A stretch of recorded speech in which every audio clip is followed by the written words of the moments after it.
The biggest controversy from the Belgian Grand Prix wasn't Lewis Hamilton's 5-second penalty. It was the hidden chain reaction that television barely showed. One battery deployment failure, one snap of Ferrari understeer, one missing section of Hamilton's floor. Suddenly, a collision that looked straightforward became a political minefield, exposing Mercedes' reliability crisis, Ferrari's lost podium, and an FIA decision that has split the Formula One paddock once again. Spa-Francorchamps has always rewarded the team that understands momentum better than raw speed. Mercedes locked out one of the strongest positions on the grid with George Russell starting ahead of Lewis Hamilton, while Ferrari believed their upgraded SF-26 finally had the pace to challenge at the front, despite Hamilton's compromised qualifying after his FP3 crash. Everything pointed towards another tactical battle between two former teammates who know each other's habits almost better than anyone else on the grid. But there's a catch. What the television broadcast never fully explained was that Russell wasn't defending with a healthy Mercedes at all. Hidden telemetry, an engine energy deployment issue, and an unseen radio outburst completely changed the context of Hamilton's attack into Les Combes. Was the FIA judging only the contact while ignoring the cause? Or did Mercedes accidentally create the very collision that ultimately destroyed its own race? Before we move on, make sure to smash that like button and hit subscribe so you never miss out on any of our latest videos. The evidence we're about to uncover completely changes how this collision should be judged, and why several teams quietly agree the FIA may have missed the bigger picture. Let's begin with the detail that completely changes the story. Most fans saw George Russell being overtaken down the Kemmel Straight and assumed Ferrari simply had superior straight-line speed. That isn't what actually happened. According to Russell's own radio, which never made the international television feed, his Mercedes suffered a dramatic state of charge drop immediately after Eau Rouge. In modern Formula One, the battery is just as important as the internal combustion engine. The hybrid system stores electrical energy and releases it strategically along the longest straights. At Spa, the Kemmel Straight is precisely where maximum deployment matters most. Russell's battery didn't simply deploy less energy, it effectively ran out. His furious radio message tells the entire story. "What the fuck happened with the SoC down the straight? I had no battery. Unacceptable." That isn't a driver complaining after making a mistake. That's a driver revealing that his defensive weapon disappeared exactly when Hamilton launched his attack. And this is where the political drama begins. The FIA judged the collision almost entirely from the moment Hamilton's Ferrari understeered into Russell's Mercedes. Technically, their explanation is understandable. Hamilton lost the front axle, failed to maintain sufficient separation, and contact followed. Simple. Except Formula One is almost never that simple. Because before either driver reached Les Combes, Mercedes had already handed Russell an impossible situation. Without full ERS deployment, Russell became a sitting duck. Instead of defending normally into turn 5, he suddenly found himself surrounded by Hamilton, Charles Leclerc, and the chasing pack. Russell himself admitted he was more frustrated about being placed in that vulnerable position than about the contact itself. That is a crucial distinction. Notice what he actually said. He didn't accuse Hamilton of reckless driving. He didn't accuse Ferrari of dirty racing. Instead, he admitted Hamilton was more to blame, while insisting it was still a racing incident that happened because Mercedes had already compromised his race before the braking zone even arrived. That's an extraordinary statement. When both drivers involved in a collision argue against the penalty, perhaps the controversy isn't the drivers. Perhaps it's the interpretation. Even Ferrari team principal Fred Vasseur stepped into the debate. He didn't defend Hamilton simply because he drives for Ferrari. He pointed towards something much more technical. Lap 1. That matters enormously. Historically, FIA stewards have consistently shown greater tolerance during opening lap incidents because the field remains compressed, tyre temperatures are unstable, fuel loads are at their maximum, and aerodynamic turbulence is significantly worse than later in the race. Vasseur's argument wasn't emotional. It was procedural. If similar first-lap contacts throughout the season were judged as racing incidents, why was Spa suddenly different? That question is now echoing throughout the paddock. Now, let's examine Hamilton's side of the equation. One sentence from the 7-time world champion has received surprisingly little attention. George obviously looked like he lost power. That isn't speculation. Hamilton recognised something unusual before the collision even happened. From inside the Ferrari cockpit, he could see Russell wasn't accelerating normally. Experienced drivers noticed these things instantly.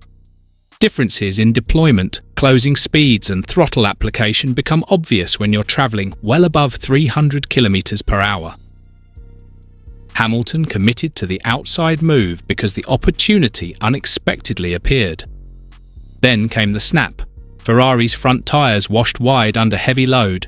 The SF-26 developed understeer. Hamilton applied corrective steering, but the front left still clipped Russell's right side. Game over.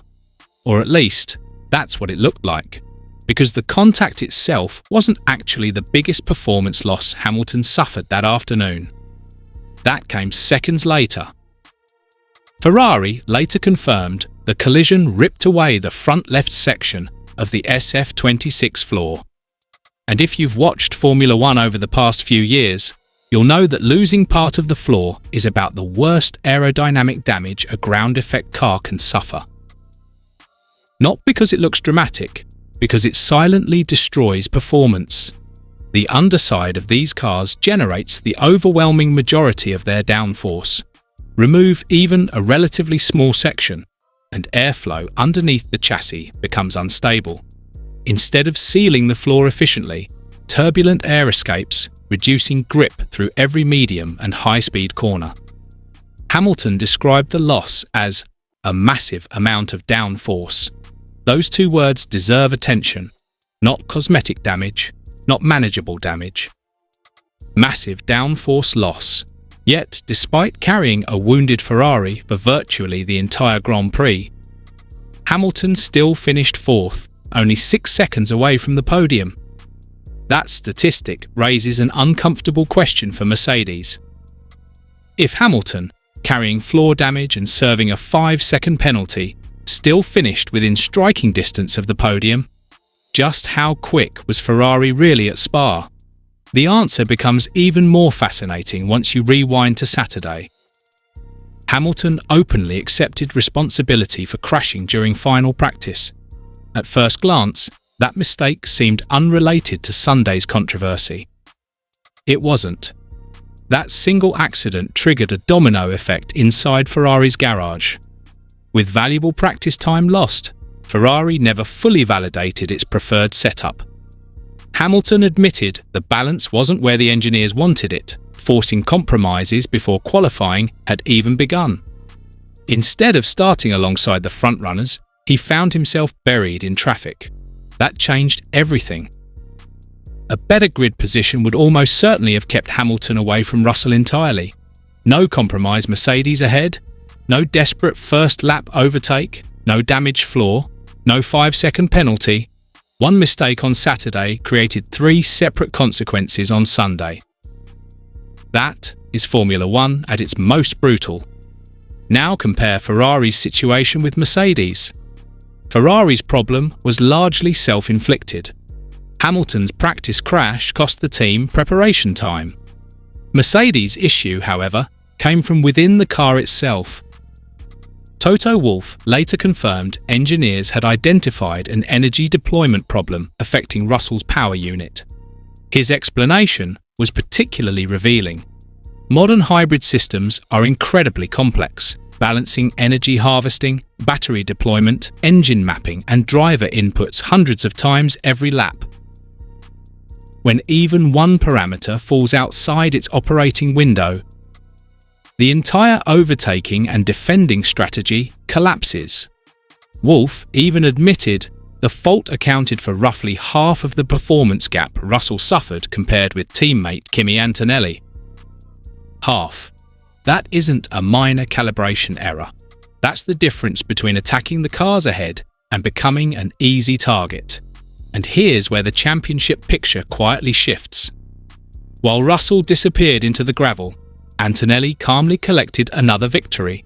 No drama, no radio explosions, just another ruthless performance. The standings now tell a painful story. Antonelli leads the Drivers' Championship on 204 points. Hamilton follows on 159. Russell sits 5 points further back on 154 after scoring nothing at Spa. A single retirement has transformed what could have been a close three-way fight into a far steeper climb. The Constructors' Championship paints an equally revealing picture. Mercedes still leads with 358 points, but instead of celebrating another dominant weekend, the headlines are filled with questions about reliability, internal frustration, and operational mistakes. That is exactly how momentum disappears in Formula One. Not through one catastrophic failure, through several small failures arriving at exactly the wrong moment. Now go back and watch Russell's unseen radio again. Notice what he attacks first. Not Hamilton, not the stewards, not Ferrari. His own car. That speaks volumes. Drivers usually lash out at rivals after first lap incidents because emotion takes over. Russell did the opposite. His anger was directed almost entirely at the missing battery deployment because, from inside the cockpit, he knew the collision was merely the final consequence, not the original cause. Even Hamilton reached the same conclusion. Instead of criticising Russell or questioning Mercedes publicly, he immediately spoke about sending Russell a text message after the race. There was no war of words, no accusations, just mutual respect between two drivers who understood the incident far better than social media did. The Hungarian Grand Prix is only days away, but Spa may have left deeper scars than the championship table reveals. If Mercedes has solved its ERS deployment issue, Russell could strike back immediately. But if the FIA continues applying inconsistent standards to first-lap incidents, today's controversy may only be the beginning. Let us know your verdict in the comments, and don't forget to subscribe for more deep dives into Formula One's biggest hidden stories.